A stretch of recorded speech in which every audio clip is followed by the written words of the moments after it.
რა უნდა ოქნა და რა უნდა უყო ჯვარ-ნაწერ კალიცოებს, როცა ერთად აღარ ცხოვრობთ 6 წელია და არც შერიგებას ვაპირებთ. გთხოვთ მიპასუხოთ. რატომ აღარ ცხოვრობთ ერთად და რატო არ აპირებთ შერიგებას მერე? აი ამ მიზეზებს აქვს ძალიან დიდი მნიშვნელობა. თუ არის ეხლა რაღაცა ესეთი მიზეზი, რომ ეხლა ამ თქვენმა მეუღლემ უკვე რაღაც ახალი ოჯახი შექმენით, ერთქვენი ჯვარნაწერი კალიცოები არის ჩვეულებრივი ოქრო და მეტი არაფერი და რავი, რაც გინდათ ის უყავით.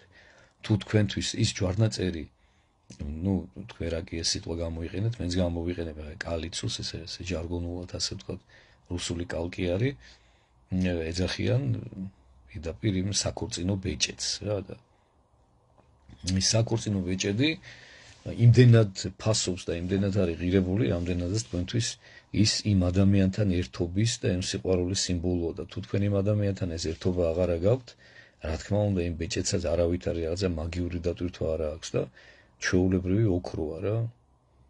გინდათ როგორც ბეჭედი ისე შეინახეთ, გინდათ სახსოვრად შეინახეთ, გინდათ ვინმე საჩუქეთ, გინდათ გადაადნეთ და რაღაცა სხვასთან ერთად კიდე რაღაცა გააკეთეთ. რა თქმა უნდა ამას არავითარი პრინციპი თუ თქვენ ადამიანი დათმეთ. ადამიანებმა თუ ვერ შეინარჩუნეთ ერთმანეთი და ის სიყვარული დათმეთ და ვერ გაუფრთხილდით. კალიცოს გაუფრთხილდეთ და ადამიანს ვერ გაუფრთხილდეთ, სიყვარული ცოტა სასაცილოა, ჩემო კარგო. რაც გინდათ ის უყავით მათ კალიცოს.